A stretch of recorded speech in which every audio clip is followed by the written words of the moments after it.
बेटियां विशाखा सिंह जी। आइए पहले हम ग्यामर न्योकुम जी से बात करते हैं। ग्यामर जी नमस्ते। नमस्ते मोदी जी। अच्छा ग्यामर जी, जरा सबसे पहले तो मैं आपके विषय में जानना चाहता हूँ। मोदी जी, सबसे पहले तो मैं आपका और भारत सरकार का बहुत ही ज्यादा आभार व्यक्त करता हूँ कि आपने बहुत कीमती टाइम निकाल के मुझसे बात करने का मुझे मौका दिया। मैं National Institute of Technology Arunachal Pradesh में फर्स्ट ईयर में मैकेनिकल इंजीनियरिंग में पढ़ रहा हूँ। आप परिवार में क्या करते हैं, पिताजी वगैरह? जी, मेरे पिताजी छोटे मोटे बिजनेस और उसके बाद कुछ फार्मिंग में सब करते हैं। युवा संगम के लिए आपको पता कैसे चला? युवा संगम में गए कहाँ, कैसे गए, क्या हुआ? मोदी जी, मुझे युवा संगम का हमारे जो इंस्टीट्यूशन है, जो NIT है, उन्होंने हमें बताया था कि आप इसमें भाग ले सकते हैं। तो मैंने फिर थोड़ा इंटरनेट में थोड़ा खोज किया, फिर मुझे पता चला कि ये एक बहुत ही अच्छा प्रोग्राम है जिसमें मुझे एक भारत श्रेष्ठ भारत ना जो विजन है उसमें भी बहुत ही योगदान दे सकते हैं और मुझे कुछ नया चीज जानने का मौका मिलेगा ना। तो तुरंत मैंने फिर उसमें वेबसाइट में जाके एनरोल किया। मेरा अनुभव बहुत ही मजेदार रहा, बहुत ही अच्छा था। कोई सिलेक्शन आपको करना था? मोदी जी, जब वेबसाइट खोला था अरुणाचल वालों के लिए 2 ऑप्शन था। पहला था आंध्र प्रदेश, जिसमें IIT तिरुपति था, और दूसरा था सेंट्रल यूनिवर्सिटी राजस्थान। तो मैंने राजस्थान में किया था अपना फर्स्ट प्रेफरेंस। सेकंड प्रेफरेंस मैंने IIT तिरुपति किया था। तो मुझे राजस्थान के लिए सिलेक्ट हुआ था, तो मैं राजस्थान गया था। कैसा रहा आपका राजस्थान यात्रा? आप पहली बार राजस्थान गए थे? हाँ, मैं पहली बार अरुणाचल से बाहर गया था। मैंने तो जो राजस्थान की किले ये सब तो मैंने बस फिल्म और फोन में ही देखा था ना। तो मैंने जब पहली बार गया तो मेरा एक्सपीरियंस बहुत ही, वहाँ के लोग बहुत ही अच्छे थे और जो हमें ट्रीटमेंट दिया बहुत ही ज्यादा अच्छा था और जो हमें नया नया चीज सीखने को मिला। मुझे राजस्थान के बारे की और उधर के लोग जैसे कि रेन वाटर हार्वेस्टिंग, बहुत कुछ नया नया चीज सीखने को मिला जो मुझे बिल्कुल ही मालूम नहीं था। तो ये प्रोग्राम मुझे बहुत ही अच्छा था, राजस्थान का विजिट। देखिए, आपको तो सबसे बड़ा फायदा ये हुआ है कि अरुणाचल में भी वीरों की भूमि है, राजस्थान भी वीरों की भूमि है, और राजस्थान से सेना में भी बहुत बड़ी संख्या में लोग हैं। और अरुणाचल में सीमा पर जो सैनिक है उसमें जब भी राजस्थान के लोग मिलेंगे तो आप जरूर उनसे बात करेंगे कि देखिए मैं राजस्थान गया था, ऐसा अनुभव था, तो आपकी तो निकटता एकदम से बढ़ जाएगी। अच्छा, आपको वहाँ कोई समानताएं भी ध्यान में आई होगी? आपको लगता होगा हाँ यार, ये अरुणाचल में भी तो ऐसा ही है। मोदी जी, मुझे जो एक समानता मुझे मिली ना, वो थी कि जो देश प्रेम है ना, और जो एक भारत श्रेष्ठ भारत का जो विजन और जो फीलिंग जो मुझे देखा, क्योंकि अरुणाचल में भी लोग अपने आप को बहुत ही गर्व महसूस करते हैं कि वो भारतीय है, और राजस्थान में भी लोग अपनी मातृभूमि के लिए बहुत जो गर्व महसूस होता है, वो चीज मुझे बहुत ही ज्यादा नजर आया। और स्पेशली जो युवा पीढ़ी है ना, क्योंकि मैंने उधर में बहुत सारे युवा के साथ इंटरेक्ट और बातचीत किया ना, तो वो चीज मुझे बहुत सिमिलरिटी नजर आया। जो कि वो चाहते हैं कि भारत के लिए जो कुछ करने का और जो अपने देश के लिए प्रेम है ना, वो चीज मुझे बहुत ही दोनों ही राज्य में बहुत सिमिलरिटी नजर आया। वहाँ जो मित्र मिले हैं मुझसे परिचय बढ़ाया कि आकर के भूल गए? मैंने बढ़ाया, परिचय किया। तो आप सोशल मीडिया में एक्टिव हैं? जी मोदी जी, मैं एक्टिव हूँ। तो आपने ब्लॉग लिखना चाहिए अपना, ये युवा संगम का अनुभव कैसा रहा, आपने उसमें एनरोल कैसे किया, राजस्थान में अनुभव कैसा रहा, ताकि देश भर के युवाओं को पता चले कि एक भारत श्रेष्ठ भारत का महात्मा क्या है, ये योजना क्या है, उसका फायदा युवा कैसे ले सकते हैं। पूरा अपने एक्सपीरियंस का ब्लॉग लिखना चाहिए, तो बहुत लोगों को पढ़ने के लिए काम आएगा। जी, मैं जरूर करूंगा। ग्यामर जी, बहुत अच्छा लगा आपसे बात करके, और आप सब युवा देश के लिए, देश के उज्जवल भविष्य के लिए, क्योंकि ये 25 साल अत्यंत महत्वपूर्ण है आपके जीवन के भी और देश के जीवन के भी। तो मेरी बहुत बहुत शुभकामनाएं। धन्यवाद। धन्यवाद मोदी, आपको भी। नमस्कार भैया। साथियों, अरुणाचल के लोग इतनी आत्मीयता से भरे होते हैं कि उनसे बात करते हुए मुझे बहुत आनंद आता है। युवा संगम में ग्यामर जी का अनुभव तो बेहतरीन रहा। आइए अब बिहार की बेटी विशाखा सिंह जी से बात करते हैं। विशाखा जी नमस्कार। सर्वप्रथम तो भारत के माननीय प्रधानमंत्री जी को मेरा प्रणाम, और मेरे साथ सभी डेलीगेट्स की तरफ से आपको बहुत बहुत प्रणाम। अच्छा विशाखा जी, पहले अपने बारे में बताइए, फिर मुझे युवा संगम के विषय में भी जानना है। मैं बिहार के सासाराम नाम के शहर की निवासी हूँ और मुझे युवा संगम के बारे में मेरे कॉलेज के व्हाट्सएप ग्रुप के मैसेज के थ्रू पता चला था सबसे पहले। तो उसके बाद फिर मैंने पता करा इसके बारे में और डिटेल निकाली कि ये क्या है। तो मुझे पता चला कि ये प्रधानमंत्री जी की एक स्कीम एक भारत श्रेष्ठ भारत के थ्रू युवा संगम है। तो उसके बाद मैंने अप्लाई करा और जब मैंने अप्लाई करा तो मैं एक्साइटेड थी इसमें ज्वाइन होने के लिए। लेकिन जब मैं वहां से घूम के तमिलनाडु जाके वापस आई, वो जो एक्सपोजर मैंने गेन किया उसके बाद मुझे अभी बहुत ज्यादा ऐसा प्राउड फील होता है that I have been the part of this program. तो मुझे बहुत ही ज्यादा खुशी है उस प्रोग्राम में पार्ट लेने की और मैं तहे दिल से आभार व्यक्त करती हूँ आपका कि आपने हमारे जैसे युवाओं के लिए इतना बेहतरीन प्रोग्राम बनाया जिससे हम भारत के विभिन्न भागों के कल्चर को अडेप्ट कर सकते हैं। विशाखा जी, आप क्या पढ़ती हैं? मैं कंप्यूटर साइंस इंजीनियरिंग की सेकेंड ईयर की छात्रा हूँ।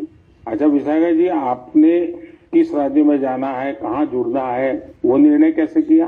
जब मैंने ये युवा संगम के बारे में सर्च करना शुरू किया गूगल पे, तभी मुझे पता चल गया था कि बिहार के डेलीगेट्स को तमिलनाडु के डेलीगेट्स के साथ एक्सचेंज किया जा रहा है। तमिलनाडु काफी रिच कल्चरल स्टेट है हमारे कंट्री का। तो उस टाइम भी मैंने जब ये जाना, ये देखा कि बिहार वालों को तमिलनाडु भेजा जा रहा है, तो इसने भी मुझे बहुत ज्यादा मदद किया ये डिसीजन लेने में कि मुझे फॉर्म फिल करना चाहिए, वहाँ जाना चाहिए या नहीं। और मैं सच में आज बहुत ज्यादा गौरवान्वित महसूस करती हूँ कि मैंने इसमें पार्ट लिया और मुझे बहुत खुशी है। आपका पहली बार जाना हुआ तमिलनाडु? जी, मैं पहली बार गई थी। अच्छा, कोई खास यादगार चीज अगर आप कहना चाहें तो क्या कहेंगे? देश के युवा सुन रहे हैं आपको।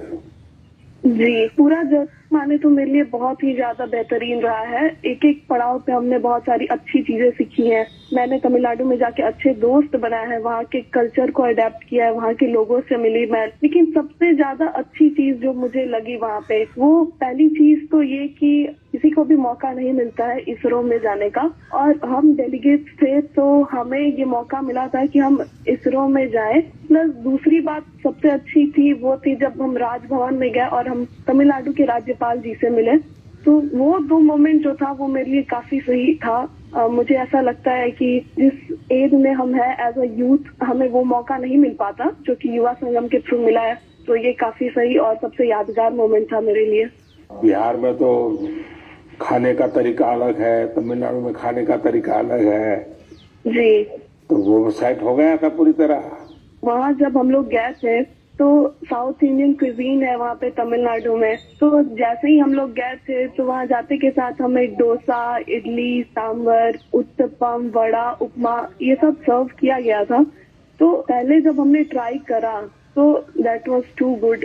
वहाँ का खाना जो है वो बहुत ही हेल्दी है एक्चुअली, बहुत ही ज्यादा टेस्ट में भी बेहतरीन है और हमारे नॉर्थ के खाने से बहुत ही ज्यादा अलग है। तो मुझे वहाँ का खाना भी बहुत अच्छा लगा और वहाँ के लोग भी बहुत अच्छे लगे। अब तो दोस्त भी बन गए होंगे तमिलनाडु में? जी, वहाँ पे हम रुके थे NIT त्रिची में, उसके बाद IIT मद्रास में। तो उन दोनों जगह के स्टूडेंट से तो मेरी दोस्ती हो गई है। प्लस बीच में एक CII का वेलकम सेरेमनी था, तो वहाँ पे वहाँ के आसपास के कॉलेज के भी बहुत सारे स्टूडेंट्स आए थे। तो वहाँ हमने उन स्टूडेंट से भी इंटरेक्ट किया और मुझे बहुत अच्छा लगा उन लोगों से मिलकर। काफी लोग तो मेरे दोस्त भी हैं और कुछ डेलीगेट से भी मिले थे जो तमिलनाडु के डेलीगेट बिहार आ रहे थे, तो हमारी बातचीत उनसे भी हुई थी और हम अभी भी आपस में बात करते हैं, तो मुझे बहुत अच्छा लगता है। तो विशाखा जी, आप एक ब्लॉग लिखिए और सोशल मीडिया पे ये आपको पूरा अनुभव, एक तो इस युवा संगम का, फिर एक भारत श्रेष्ठ भारत का, और फिर तमिलनाडु में अपनापन जो मिला, जो आपको स्वागत सत्कार हुआ, तमिल लोगों का प्यार मिला, ये सारी चीजें देश को बताइए आप। तो लिखोगे आप? जी जरूर। तो मेरी तरफ से आपको बहुत शुभकामनाएं हैं और बहुत बहुत धन्यवाद। जी, थैंक यू सो मच। नमस्कार। ग्यामर और विशाखा, आपको मेरी बहुत बहुत शुभकामनाएं। युवा संगम में आपने जो सीखा है वो जीवन पर्यंत आपके साथ रहे, यही मेरी आप सबके प्रति शुभकामना है। साथियों, भारत की शक्ति इसकी विविधता में है। हमारे देश में देखने के लिए बहुत कुछ है। इसी को देखते हुए एजुकेशन मिनिस्ट्री ने युवा संगम नाम से एक बेहतरीन पहल की है। इस पहल का उद्देश्य पीपल टू पीपल कनेक्ट बढ़ाने के साथ ही देश के युवाओं को आपस में घुलने मिलने का मौका देना, विभिन्न राज्यों के उच्च शिक्षा संस्थानों को इससे जोड़ा गया है। युवा संगम में युवा दूसरे राज्यों के शहरों और गांवों में जाते हैं, उन्हें अलग अलग तरह के लोगों के साथ मिलने का मौका मिलता है। युवा संगम के फर्स्ट राउंड में लगभग 1200 युवा देश के 22 राज्यों का दौरा कर चुके हैं। जो भी युवा इसका हिस्सा बने हैं वे अपने साथ ऐसी यादें लेकर वापस लौट रहे हैं जो जीवन भर उनके हृदय में बसी रहेगी। हमने देखा है कि कई बड़ी कंपनियों के सीईओ, बिजनेस लीडर्स, उन्होंने बैग पैकर्स की तरह भारत में समय गुजारा है। मैं जब दूसरे देशों के लीडर से मिलता हूं तो कई बार वो भी बताते हैं कि वो अपनी युवावस्था में भारत घूमने के लिए गए थे। हमारे भारत में इतना कुछ जानने और देखने के लिए है कि आपकी उत्सुकता हर बार बढ़ती ही जाएगी। मुझे उम्मीद है कि इन रोमांचक अनुभवों को जानकर आप भी देश के अलग अलग हिस्सों की यात्रा के लिए जरूर प्रेरित होंगे। मेरे प्यारे देशवासियों, कुछ दिनों पहले ही मैं जापान में हिरोशिमा में था। वहां मुझे हिरोशिमा पीस मेमोरियल म्यूजियम में जाने का अवसर मिला। यह एक भावुक कर देने वाला अनुभव था। जब हम इतिहास की यादों को संजोकर रखते हैं तो वो आने वाली पीढ़ियों की बहुत मदद करता है। कई बार म्यूजियम में हमें नए सबक मिलते हैं तो कई बार हमें बहुत कुछ सीखने को मिलता है। कुछ दिन पहले ही भारत में इंटरनेशनल म्यूजियम एक्सपो का भी आयोजन किया था। इसमें दुनिया के 1200 से अधिक म्यूजियम की विशेषताओं को दर्शाया गया। हमारे यहाँ भारत में अलग अलग प्रकार के ऐसे कई म्यूजियम्स हैं जो हमारे अतीत से जुड़े अनेक पहलुओं को प्रदर्शित करते हैं। जैसे गुरुग्राम में एक अनोखा संग्रहालय है म्यूजियो कैमेरा। इसमें 1860 के बाद के 8000 से ज्यादा कैमरों का कलेक्शन मौजूद है। तमिलनाडु के म्यूजियम ऑफ पॉसिबिलिटीज को हमारे दिव्यांगजनों को ध्यान में रखकर डिजाइन किया गया है।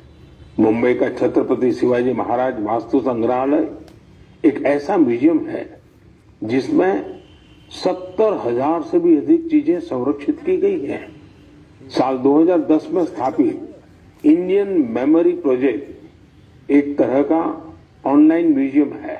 ये जो दुनिया भर से भेजी गई तस्वीरों और कहानियों के माध्यम से भारत के गौरवशाली इतिहास की कड़ियों को जोड़ने में जुटा है। विभाजन की विभीषिका से जुड़ी स्मृतियों को भी सामने लाने का प्रयास किया गया है। बीते वर्षों में भी हमने भारत में नए नए तरह के म्यूजियम और मेमोरियल बनते देखे हैं। स्वाधीनता संग्राम में आदिवासी भाई बहनों के योगदान को समर्पित 10 नए म्यूजियम बनाए जा रहे हैं। कोलकाता के विक्टोरिया मेमोरियल में विप्लवी भारत गैलरी हो या फिर जलियांवाला बाग मेमोरियल का पुनरुद्धार, देश के सभी पूर्व प्रधानमंत्रियों को समर्पित पीएम म्यूजियम भी आज दिल्ली की शोभा बढ़ा रहा है। दिल्ली में ही नेशनल वॉर मेमोरियल और पुलिस मेमोरियल में हर रोज अनेकों लोग शहीदों को नमन करने आते हैं। ऐतिहासिक दांडी यात्रा को समर्पित दांडी मेमोरियल हो या फिर स्टैच्यू ऑफ यूनिटी म्यूजियम, खैर मुझे यहीं रुक जाना पड़ेगा क्योंकि देश भर में म्यूजियम्स की लिस्ट काफी लंबी है और पहली बार देश में सभी म्यूजियम्स के बारे में जरूरी जानकारियों को कंपाइल भी किया गया है। म्यूजियम किस थीम पर आधारित है, वहां किस तरह की वस्तुएं रखी हैं, वहां की कॉन्टैक्ट डिटेल्स क्या है, ये सब कुछ एक ऑनलाइन डायरेक्टरी में समाहित है। मेरा आपसे आग्रह है कि आपको जब भी मौका मिले अपने देश के इन म्यूजियम्स को देखने जरूर जाएं। आप वहां की आकर्षक तस्वीरों को #म्यूजियम मेमोरीज पर शेयर करना भी ना भूलें। इससे अपनी वैभवशाली संस्कृति के साथ हम भारतीयों का जुड़ाव और मजबूत होगा। मेरे प्यारे देशवासियों, हम सब ने एक कहावत कई बार सुनी होगी, बार बार सुनी होगी, बिन पानी सब सून, बिना पानी जीवन पर संकट तो रहता ही है, व्यक्ति और देश का विकास भी ठप पड़ जाता है। भविष्य की इसी चुनौती को देखते हुए आज देश के हर जिले में 75 अमृत सरोवरों का निर्माण किया जा रहा है। हमारे अमृत सरोवर इसलिए विशेष हैं क्योंकि ये आजादी के अमृत काल में बन रहे हैं और इसमें लोगों का अमृत प्रयास लगा है। आपको जानकर अच्छा लगेगा कि अब तक 50,000 से ज्यादा अमृत सरोवरों का निर्माण भी हो चुका है। ये जल संरक्षण की दिशा में बहुत बड़ा कदम है। साथियों, हम हर गर्मी में इसी तरह पानी से जुड़ी चुनौतियों के बारे में बात करते रहते हैं। इस बार भी हम इस विषय को लेंगे, लेकिन इस बार चर्चा करेंगे जल संरक्षण से जुड़े स्टार्टअप्स की। एक स्टार्टअप है फ्लॉक्स जेन। ये स्टार्टअप IoT एनेबल्ड तकनीक के जरिए वाटर मैनेजमेंट के विकल्प देता है। ये टेक्नोलॉजी पानी के इस्तेमाल के पैटर्न्स बताएगा और पानी के प्रभावी इस्तेमाल में मदद करेगा। एक और स्टार्टअप है लिव एंड सेंस। ये आर्टिफिशियल इंटेलिजेंस और मशीन लर्निंग पर आधारित प्लेटफॉर्म है। इसकी मदद से वाटर डिस्ट्रीब्यूशन की प्रभावी निगरानी की जा सकेगी। इससे ये भी पता चल सकेगा कि कहां कितना पानी बर्बाद हो रहा है। एक और स्टार्टअप है कुंभी कागज। एक कुंभी कागज ऐसा विषय है, मुझे पक्का विश्वास है आपको भी बहुत पसंद आएगा। कुंभी कागज स्टार्टअप उसने एक विशेष काम शुरू किया है। वे जल कुंभी से कागज बनाने का काम कर रहे हैं। यानी जो जलकुंभी कभी जल स्रोतों के लिए एक समस्या समझी जाती थी, उसी से अब कागज बनने लगा है। साथियों, कई युवा अगर इनोवेशन और टेक्नोलॉजी के जरिए काम कर रहे हैं, तो कई युवा ऐसे भी हैं जो समाज को जागरूक करने के मिशन में भी लगे हुए हैं। जैसे कि छत्तीसगढ़ में बालोद जिले के युवा हैं। यहाँ के युवाओं ने पानी बचाने के लिए एक अभियान शुरू किया है। ये घर घर जाकर लोगों को जल संरक्षण के लिए जागरूक करते हैं। कहीं शादी ब्याह जैसा कोई आयोजन होता है तो युवाओं का ये ग्रुप वहां जाकर पानी का दुरुपयोग कैसे रोका जा सकता है, इसकी जानकारी देता है। पानी के सदुपयोग से जुड़ा एक प्रेरक प्रयास झारखंड के खूंटी जिले में भी हो रहा है।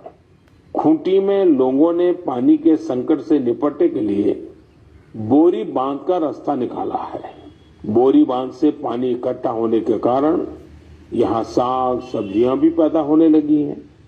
इससे लोगों की आमदनी भी बढ़ रही है और इलाके की जरूरतें भी पूरी हो रही हैं।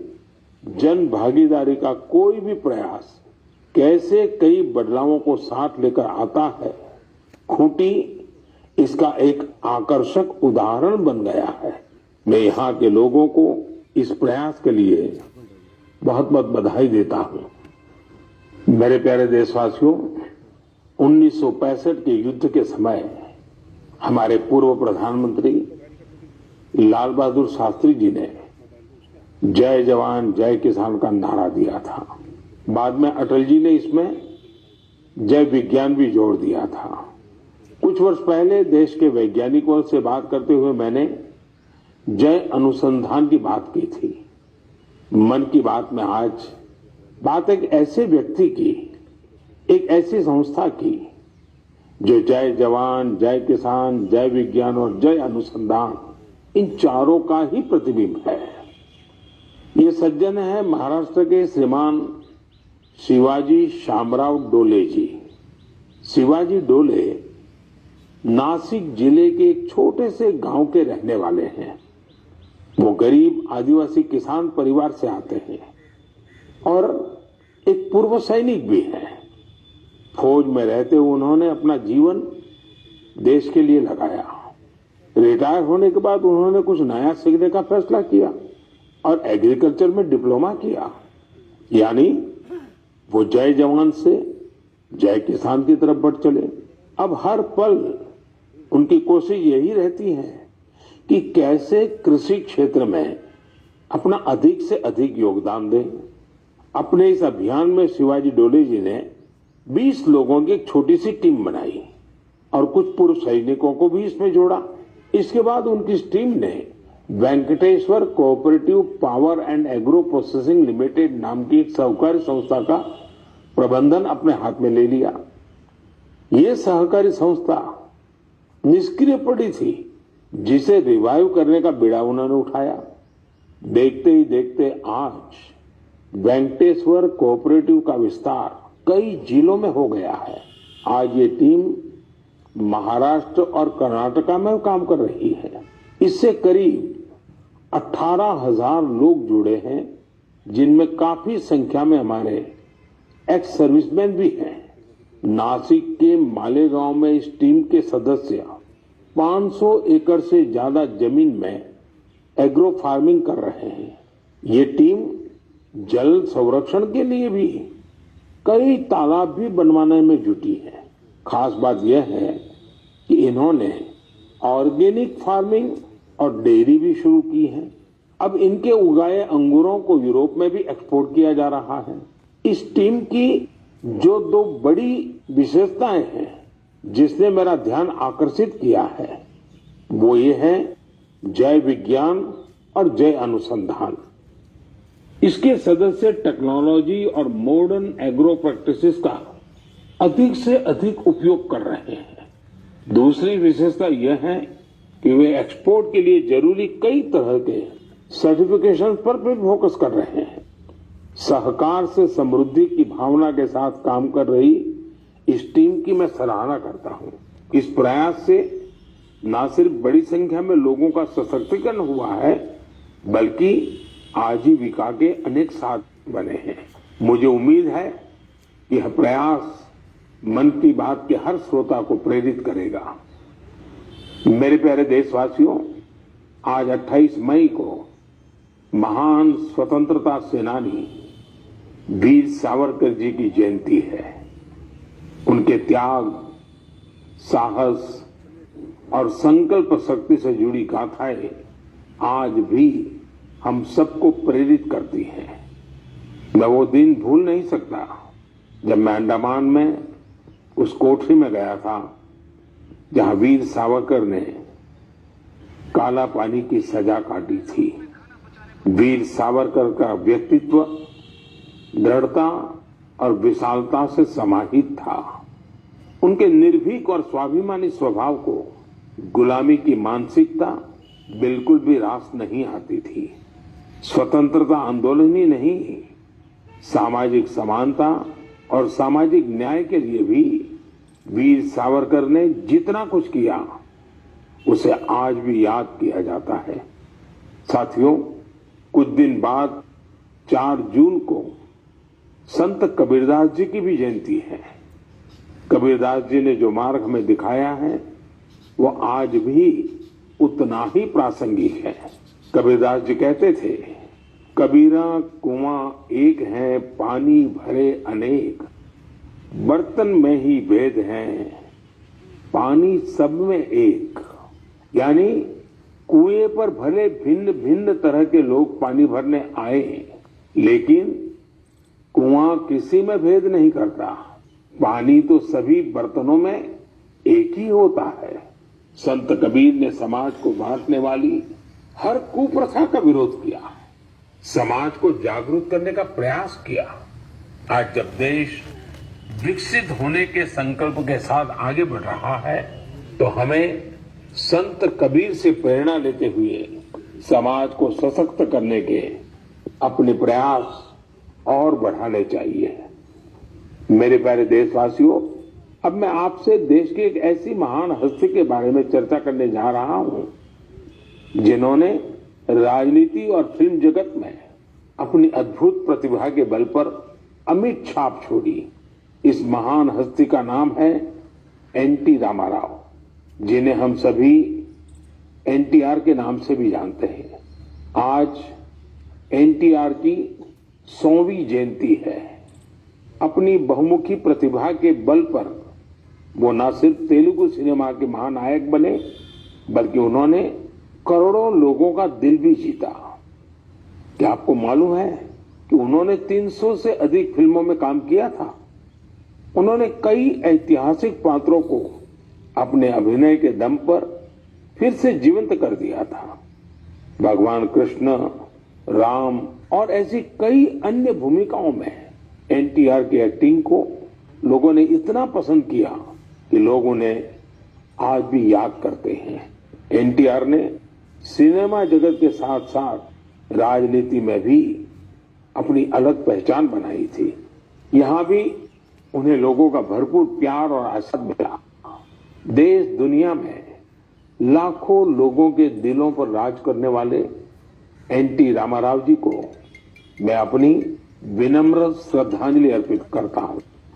मेरे प्यारे देशवासियों, मन की बात में इस बार इतना ही। अगली बार कुछ नए विषयों के साथ आपके बीच आऊंगा। तब तक कुछ इलाकों में गर्मी और ज्यादा बढ़ चुकी होगी, कहीं कहीं पर बारिश भी शुरू हो जाएगी। आपको मौसम की हर परिस्थिति में अपनी सेहत का ध्यान रखना है। 21 जून को हम वर्ल्ड योगा डे भी मनाएंगे। उसकी भी देश विदेश में तैयारियां चल रही है। आप इन तैयारियों के बारे में भी अपने मन की बात मुझे लिखते रहिए। किसी और विषय पर कोई और जानकारी अगर आपको मिले तो वो भी मुझे बताइएगा। मेरा प्रयास ज्यादा से ज्यादा सुझावों को मन की बात में लेने का रहेगा। एक बार फिर आप सभी का बहुत बहुत धन्यवाद। अब मिलेंगे अगले महीने। तब तक के लिए मुझे विदा दीजिए। नमस्कार। मन की बात का 101वां एपिसोड, जिसमें प्रधानमंत्री नरेंद्र मोदी ने वीर सावरकर से Disconnected.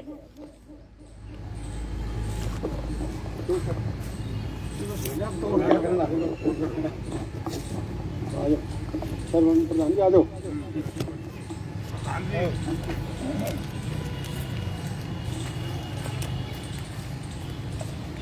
मोहित